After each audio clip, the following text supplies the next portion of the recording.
سەرۆکایەتی ڕئیسی بە تێرۆر و پیلانگێڕی دەستی پێکرد.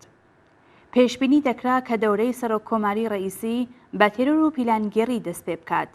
لە دووسێ ڕۆژی یەکەمی دەسەڵاتداریەتی ناوبراو چالاکێکی سیاسی کورد لە ڕێبەری حیزبی دموکراتی کوردستان لە شاری هەولێر تێرۆر کرا.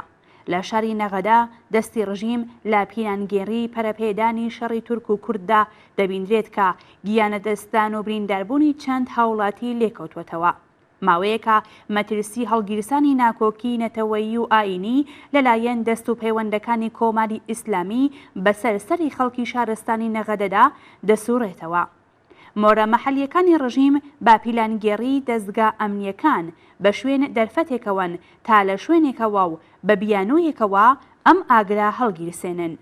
سەرنجام ڕۆژی شەممە 16 مانگی گەلاوێژ بە خولقانی ڕووداوێکی جەنایەتکارانە کە تێدا لاوێکی 18 ساڵ تەمەنی کورد لە تەعمیرگایەکی ئۆتۆمبیل کوژرا، ئەم ئاگرا داگیرسا.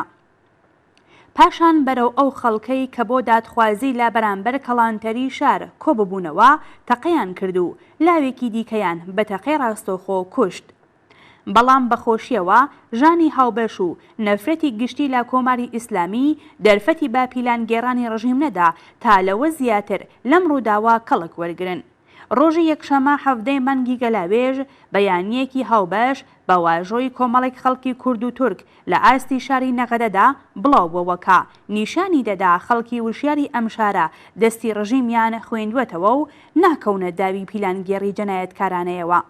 لەم بەیانیەدا هاتووە لە حاڵکدا کە بێکاری و نەخۆشی و مەرگی کۆڕۆنا بەرۆکی کۆمەڵی گرتووە، بەهۆی نەبوونی بەڕێوەبەرایەتی خەڵک بە هەموو تەمەن و جنسیەت و ڕەگەز و زمانێکەوە دەبنە قوربانی پەتای کۆڕۆنا. خەڵکی بێکار و نەدار و دەستەنگ و تووڕەی ئامادەی خۆش لە ئاستچکۆلەترین ڕووداوەکاندا کاردانەوەی تۆند نیشان دەدەن. سەرهەڵدانی ناکۆکیەک دەبێتە هۆی گەلێک کاردانەوەی نەخوازراو.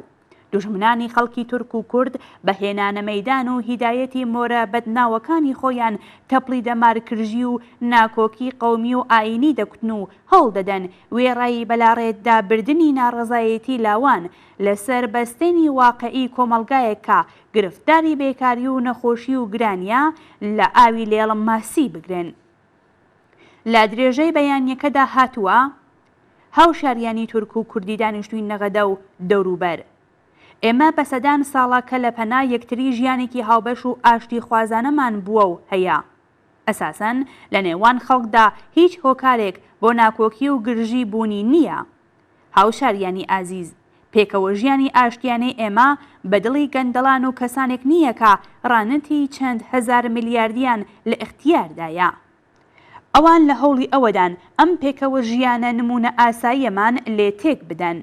داوا لە گشت هاوشاریانی کورد و تورک دەکەین کە وێڕای پاراستنی هێمنایەتی خۆیان لەگەڵ ڕووداوەکانە وشیارانە هەڵسوکەوت بکەن و پیلانی نگریسی دوژمنانی هەردوو میلەت پوچەڵ بکەنەوە. ئێمە پێکەوە بەهێزین و دوژمنانی خەڵک لەم هێزە یەکجار دەترسێن. کۆماری ئیسلامی کە لە ئێستادا لە ناو قەیرانگەلێکی نائیلاجدا دەست و پێ لێ دەدا، هاوشێوەی نوقمبوویەک کە بۆ ڕزگارکردنی خۆی دەست بۆ هەموو شتێک دەبات، یەکجار پێویستی بە ناکۆکی نانەوە لە ناو ڕیزەکانی خەڵکە.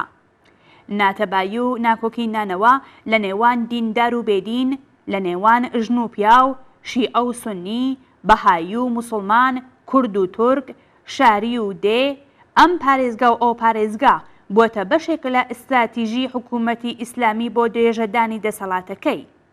پیلانگێڕی وەڕێخستنی شەڕ و نەفرەت لە نێوان خەڵکی کورد و تورک لەم بارودۆخەدا سیاسەتێکی قێزەون و مەترسیدارە کە پێویستە لە ڕێگەی یەکگرتووی جەماوەری شەریف و ئازادی خواز پوچەڵ بکرێتەوە.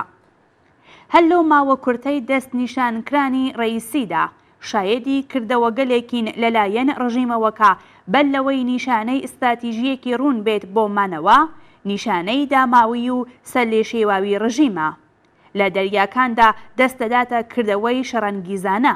حیزب اللهی لوبنان بە هاندانی کۆماری ئیسلامی سەرەڕای ناڕەزایەتی خەڵکی خۆجەیی چەند موشاک بەرەو ئیسرائیل دەهاوێت. لە ئەفغانستان بە ئاشکرا و بەنەهێنی خەریکە پشتیوانیکردن لە تاڵبانە. لە ناوخۆی ئێرانیش دەستی داوەتە پچڕاندن و خاوکردنەوەی ئینترنێت دەست بەسەرکردن و ئەشکەنجە و کبکردنی هەر دەنگێکی ئازادی خوازانە تا لە بڵاوبوونەوەی هەواڵی ناڕەزایەتی جەماوەری و لە قاودرانی جەنایەتەکانی ڕژیم ڕێگری بکات. لە بارودۆخێکدا کە ڕۆژانە کۆڕۆنا ژمارەیەکی بەرین نەخۆش دەخات و یان لەگەڵ مەرگ بەرەوڕوویان دەکاتەوە، ملیۆنان کەس بەهۆی بێکاری و گرانی کە مەرشکێن ژیانێکی یەکجار دژواریان هەیە، بنەماڵەی هەزاران بەندکراوی سیاسی ئێعدامکرا و خوازیاری محاکمەی ڕئیسی وەک داڕێژەری قەتڵ و ئامی بەندکراوانی گیانبەخت کردوون، لەوەها بارودۆخێکدا داخ و کەسەری ڕئیسی ئەوەیە کە نەیتوانیوە بەهۆی کۆڕۆنا دەستی خامنەیی ماچ بکات. حکوومەتی ئیسلامی و ڕئیسی باش دەزانن کە بە تێرۆر، پیلانگێڕی، قەتەکردنی ئینتەرنێت و سەرکوت ناتوانن خەڵک ناچار بکەن کە لە پێنا و دابینکردنی پێداویستەکانیان دەست لە خەبات هەڵگرن. نەبوونی ئاو، کەمبوونی بەرق، گرانی و بێکاری بە تێرۆر و سەرکوت وەڵام نادرێتەوە. ملیۆنان کەس لە خەڵکی بێبەش و وەگیان هاتووی ئێران، ژنانی بوێر و مافواز، خەڵکی خەباتکاری کوردستان، جەماوەری ستەملێکراوی خوزستان و بەلوچستان، ملیۆنان بێکار، کرێکارانی خەباتکار و پێداگر ناتوانن بۆ ماوەیەکی زۆر ناچار بە بێدەنگی و قبولکردنی ژیانی فەلاکەتبار بکەن. ڕژیمی ئیسلامی لە قەیرانێکی قوڵی سیاسی و ئابووریدایە و بێگومان درێژەی سەرکوت و جەنایەت هەرزان بۆی تەواو نابێت. جەماوەری خەڵک خواستی ڕوون و خێرای خۆیان بەدەنگی بەرز بە گوێی دەسەڵاتدارانی تاران و خەڵکی جیهان گەیاند کە ئەویش ڕووخاندنی ئەم ڕژیمە و نیزامە سەرکوتگەر و کۆنەپەرستەیە.